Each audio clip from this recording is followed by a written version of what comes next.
Berwisata ke-75. Kami dari Kementerian Keuangan Republik Indonesia, kantor wilayah Bea Cukai Sulawesi Bagian Selatan, melakukan satu aksi beribu arti untuk bumi dengan menanam bakau.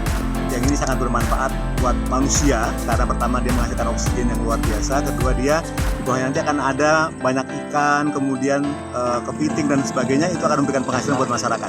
Kita ingin berkiprah secara langsung mewujudkan kemanfaatan kita untuk masyarakat dengan menanam bakau ini sebagai wujud kepedulian kami Bea Cukai untuk bumi ini agar climate change tidak segera terjadi dan kita benar-benar bisa membuat bumi kita nyaman untuk kita tinggal bersama.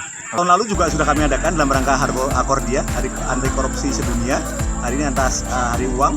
Tetapi kita tidak hanya ini, tapi kita juga pembersihan sampah dan sebagainya itu terus kita lakukan untuk bumi ini. Jadi seperti lingkungan kita di kantor, sekitar kantor itu juga kita lakukan pembersihan. Jadi kegiatan kita, kiprah kita untuk bumi banyak hal, bukan hanya hari ini aja.